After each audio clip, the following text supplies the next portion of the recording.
This is Kelso Sturgeon. Welcome to another day at my College of Advanced Sports Handicapping.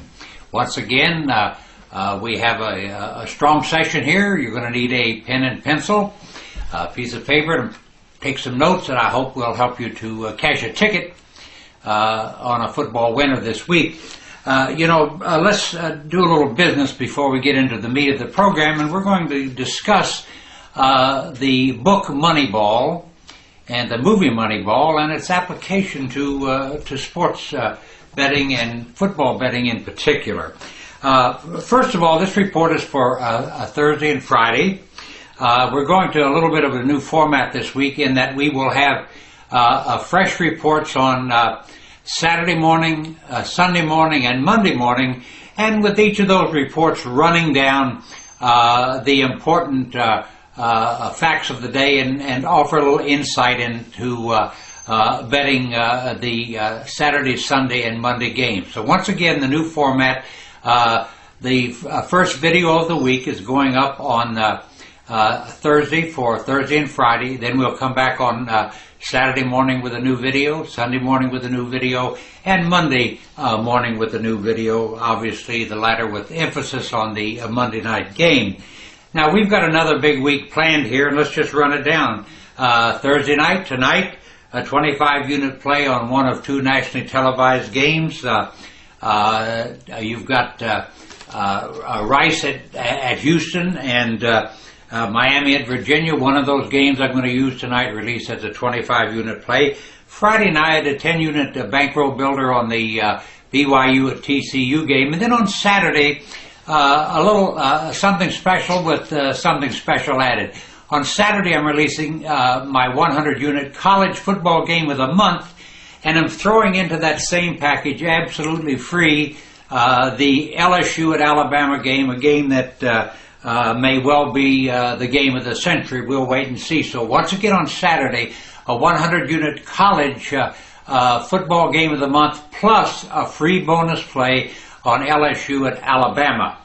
On Sunday, it's my 200-unit NFL game of the year. I've been on an absolute amazing run in NFL football, winning 50-unit play after 50-unit play. And on Sunday, it's my 200-unit NFL game of the year, and I'm looking for a dominating winner. Last but not least, I want to remind you that my November to Remember package is up and ready to go, and it includes 50 and 100-unit plays. In fact, it includes 7 100-unit plays and 3 50-unit plays. It also includes my Thanksgiving turkey shoot. Runs for the entire month of November, and I can tell you right now, it's a tremendous package of winners, and the price is right as always. Just keep in mind that all services and all special games and all special packages, such as November to Remember, are available on this website and toll-free at 1-800-755-2255. That's on this website and toll-free at 1-800-755-2255. I do accept all major credit cards, and I promise you the price is right for everything that I offer. Now let's get into the the Moneyball story a bit. It was inspired by this article in Bloomberg Business Week this week. First of all, I read Moneyball. I was fascinated by it. I understand why it became a business classic, because it is a formula for success to a certain extent, and that to a certain extent has been challenged by Harvard Business Review's editorial director, Justin Fox.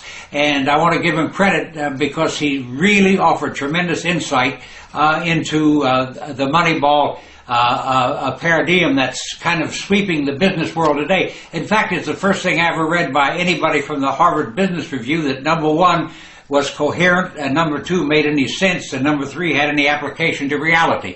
My apologies to the rest of the crew, Mr. Fox. Mr. Fox hit a home run.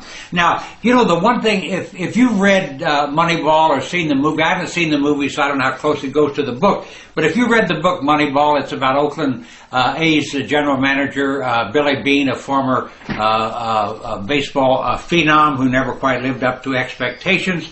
And it goes into his unorthodox way of building a winner in Oakland on the cheap or without spending a lot of money.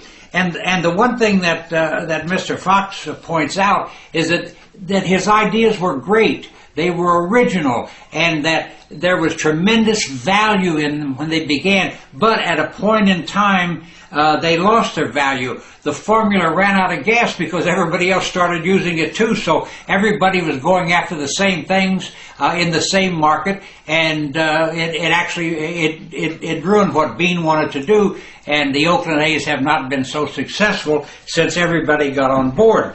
You know, everybody did see that it worked, and once again, you can't blame them. They jumped in and started doing the same things. It's the same way with football betting. You know, teams have value and then they don't have value. In my business, we call it outrunning the numbers. You know, the one thing about being a handicapper is you have to have better numbers than bookmakers. Maybe you can't win. You know, you can't be looking at a number of 7 and you don't know whether that 7 is right, wrong, whether it should be 9, whether it should be 4, whatever.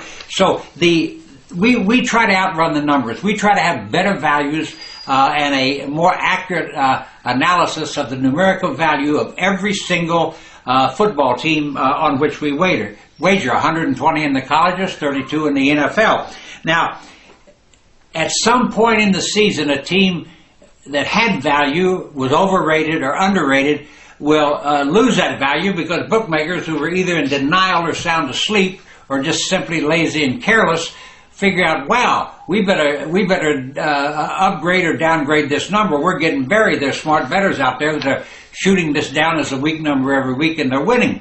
Now, at this juncture of the season, there are 3 teams that amazingly still offer value. I don't understand why, but I want to share them with you. One you're well aware of, 2 you might not be so well aware of. There are 3 dramatically underrated football teams in the country right now, and this is not to suggest that they will all win and cover this week because they are undervalued. Over the long haul, it's obvious that you have value in using them, at least for the time being. Maybe bookmakers will wake up. Those 3 teams are Southern Mississippi, Stanford, who I mentioned before, and Kansas State. Now, Southern Miss is 6-1 straight up, 5-2 against the number with 5 straight point spread wins in its last 2 games. Get this. Southern Miss with a pick'em at Navy, and they won 63-35. Last week they were a 3-point favorite at home over a very good SMU team. They buried SMU 27-3. They're a 10-point favorite at Texas El Paso on Saturday. There's a little question to me whether the value is out of the number here or not, because Texas El Paso has been playing very well. But whether they cover on Saturday or not, this is the team that still has value, and bookmakers are really ignoring them. Stanford is 7-0 straight up, 7-0 against the number, and is winning its games by an average of 36 points. And I guarantee you that bookmakers are absolutely sound asleep on the value of Stanford. They just blow everybody out. This week they're a 7.5-point favorite at Southern California, and I can assure you that my money will be on Stanford. Last but not least, we have Kansas State. Now, Kansas State was supposed to finish near the bottom of the Big 12 this year, so there's that preconceived notion that the team won't be all that good. It lacks star power. It doesn't seem to have the marquee players that other dominating teams have. But this team just keeps winning. Kansas State 7-0 straight up, 6-1 against the number, and in its last 5 games, this is a legitimate football team, winning narrowly but beating everybody. They went to Miami and won 28-24 as a 12.5-point underdog. Came home, beat Baylor 36-35 as a 3-point dog. At home against Missouri, buried the favored Tigers 24-17. Stepped out at Texas Tech as a 3.5-point underdog, won again. At Kansas last week, they deserved to be a favorite, but they were only an 11-point favorite. They won 59-21. They should have been a 30-point favorite. And this week, they're a 13.5-point home underdog to Oklahoma. Once again, I can assure you that Southern Mississippi, Stanford, and Kansas State are absolutely underrated football teams. For whatever the reason, it's a decision by bookmakers and I guess by fans on the other end of the spectrum. But whether they win or cover this week is irrelevant to the rest of the season. These are teams that are undervalued, and it's obvious they're going to stay that way until the last play of the season is made. Now, let me just give you a quick rundown on where the money has gone early this week, and then we'll close out this session. Here are the college team games thus far.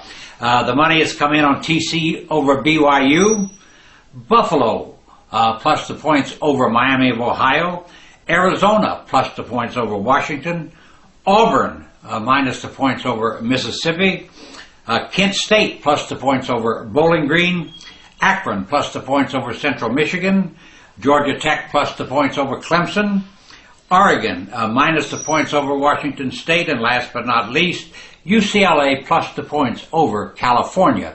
I thank you so much for watching this video today. Remember that I'll be back here with fresh videos, up-to-date videos with handicapping figures, etc. For the colleges on Saturday, for the NFL on Sunday, and for the Monday Night Football game on Monday morning. Last but not least, may I remind you, this is a big week in football. You can get all my selections, all my services, including my 100-unit college game of the month on Saturday, my 200-unit NFL game of the year on Sunday, on this website, or toll-free at 1-800-755-2255. All major credit cards accepted. Thank you so much for watching. I'll be right back here on Saturday.